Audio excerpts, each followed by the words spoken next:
Hi, it's Nomadic Madman. I'm in Snowville, Utah, headed for Las Vegas, Nevada, refueling. It's Wednesday evening. I left Boise, Idaho about 8 p.m. and it's about 11 p.m. right now here in Snowville. I am hoping to make it to the other side of Salt Lake City before I stop for the night. I'll keep you posted along the way of different things that I'll be doing. I'm headed to Las Vegas for Kristie and Mike Calazar. Those of you that are Forrest Fenn searchers know Mike and Kristie are getting married this weekend. So I'm headed down there for that event.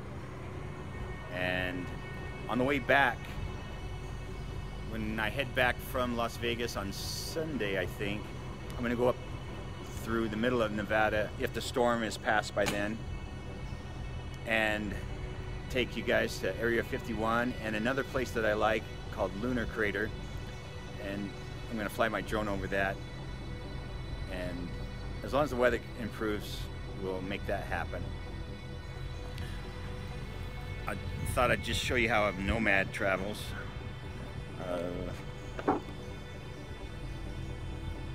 So I have my bed back here, it's all laid out, extra sleeping bag, a tent for emergencies, and this gets really nice for sleeping. I've had some of my best sleep in the back of this truck. Anyways, it's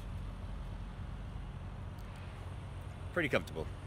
Anyways, signing out. I'll keep you up to date when I stop at different locations. Thanks.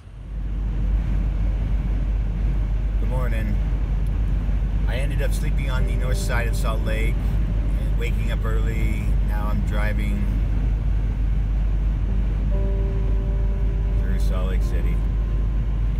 Traffic hasn't been too bad, so we're doing all right.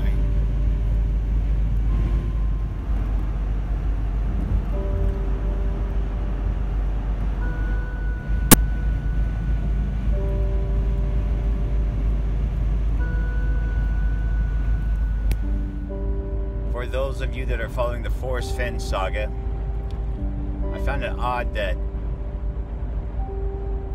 the finder of the Forrest Fenn Treasure, Jack, went to IKEA and got a blue bag to put the treasure chest into. Anyways, I still haven't figured out why someone would do that.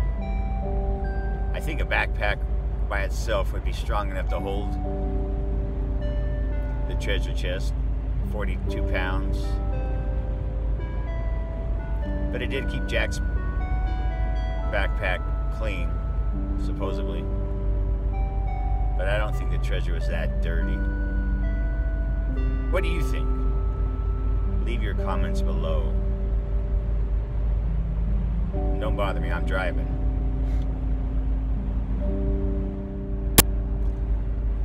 Hey, I had some more thoughts. I was just thinking about the Forrest Fenn treasure hunt and how Jack slept in on June 6th, I believe it was. I was thinking maybe he had to, well, he didn't necessarily have to sleep in, but maybe he was not able to get to the spot for whatever reason until later in the morning. Maybe a gate closure, or, you know, maybe the park had some restrictions.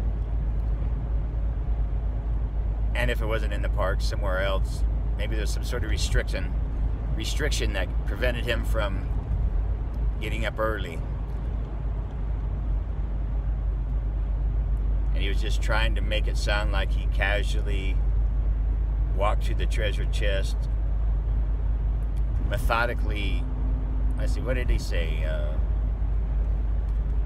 Carefully and methodically, or something like that.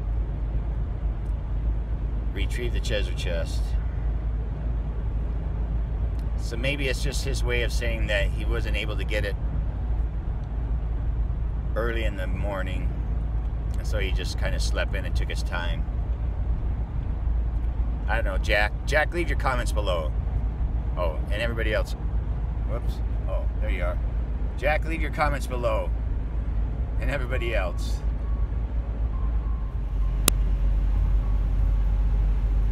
Okay, I'm through Salt Lake City and basically by Provo, coming up to Spanish Fork pretty soon. I got my dream catcher catching my dreams. There's one of my favorite places to go to near here, which is Sundance. It's up a canyon right up here. There's a resort, ski lodge, ski runs, and it's during the summertime. It's just beautiful up there.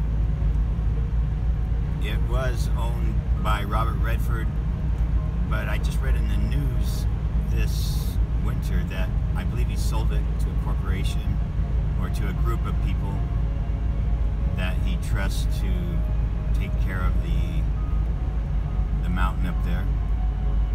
But yeah, Sundance, it's different than Sundance Film Festival. I think that Sundance Film Festival is held in Park City, Utah, which is on the other side of this mountain, I believe.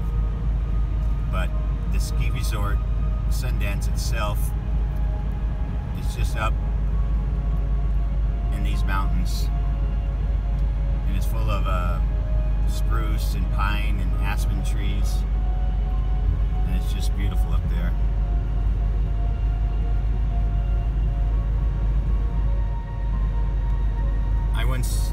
I've stayed a couple of times up at Sundance.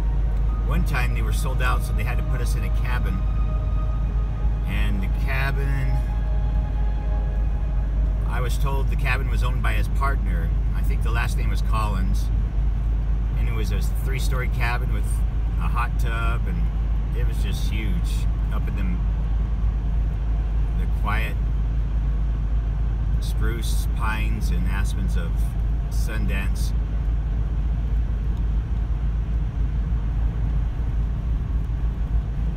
Highly recommend visiting there if you're ever in this neck of the woods. This is the town of Springville, Utah. It's the home of the artist that did the sculpture in one of Forrest Fenn's scrapbooks about the bronze Indian Massasoit. I think that's how you pronounce the name. He was an Indian chief that from on the East Coast that was part of the Pilgrim story. Anyways, I don't know the details of that story, so I'm not going to try to tell you the story. But this is where the sculptor was from, and in fact, one of those bronzes is now residing at the library at the college in Provo. I went there and saw it last year. But yeah, there's a museum here in Springville that has other bronzes that would, I can't remember his name, but I'll put it in the video when I upload it. Anyways, just another thing to talk about.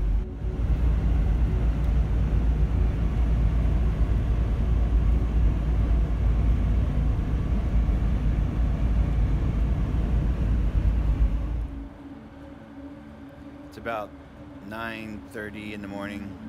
I'm in Fillmore, Utah. So it's about 11:30 on Thursday. I stopped at a place called Cove Fort.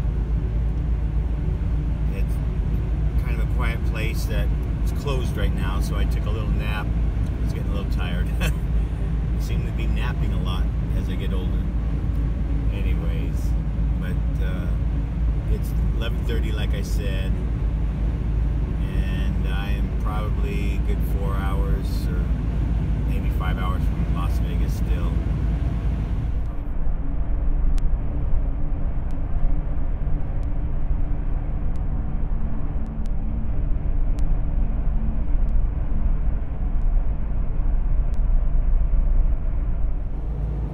Just left St. George, Utah. I'm in Arizona now. This road goes through a sliver, just the northern edge of Arizona before it goes into Nevada. It's kind of a pretty drive through here.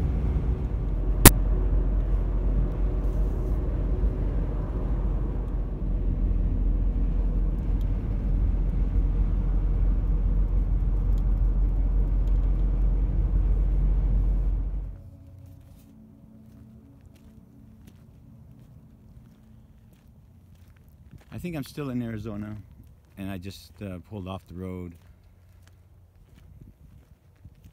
to look around a little bit. I'm at the Beaver Dam Mountain Wilderness.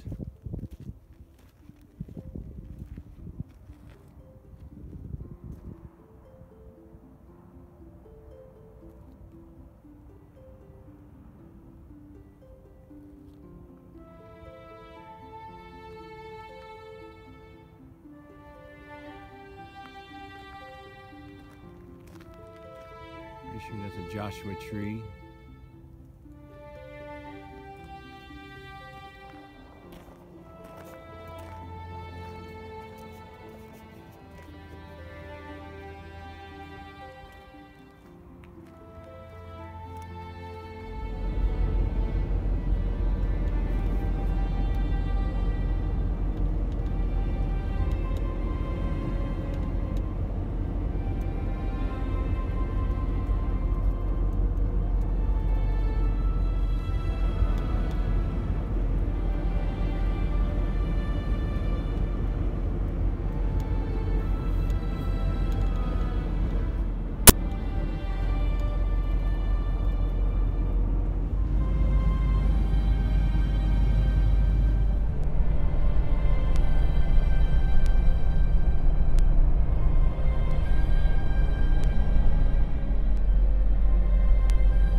Just had my temperature checked.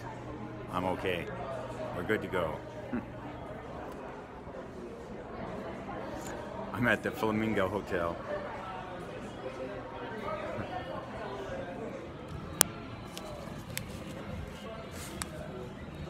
This is how we check in.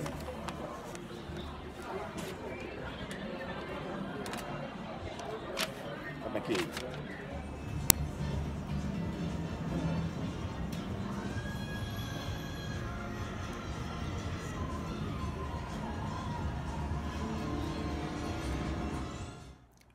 I've reached Las Vegas, checked in my hotel. I'm in the Flamingo. It's a nice room. This is my window view. It's not too bad. I get to look at the swimming. Oh, that's not the swimming pool.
Hello again, this is Nomadic Madman. Hey, just giving you an update on what's going on. I'm settled in. I went back out to get a few things out of my car for the evening. I've been reading a book. I've been thinking about doing a book review, but I've been reading Preston and Child's book, Two Graves. It's not their new book. They have a new book out, but I haven't bought that yet because I need to finish this one. But I might do a book review. It's a pretty good read. Went out and got my chips, my Paul Newman salsa, and a Dr. Pepper. So I think I'm set for the evening. But I've walked around Vegas Strip for a little while. I think some of my favorite vacations were maybe Yellowstone. Yellowstone's good. Or Sundance, Utah, that I mentioned already. But another good one was in Victoria, British Columbia. That was a nice, quiet, old town that was just nice. But I think I'm gonna read a book and go to bed. Anyways, I don't know what's gonna happen tomorrow, but somebody's supposed to get married, Mike and Kristie. I'm pretty sure I'm invited. I don't know the details yet. I emailed him, but maybe not enough, but maybe I'm not invited, who knows. But it'll be a nice drive either way. So, good night everybody. I might try to upload this tonight, so enjoy, or I'll talk to you tomorrow. Good night.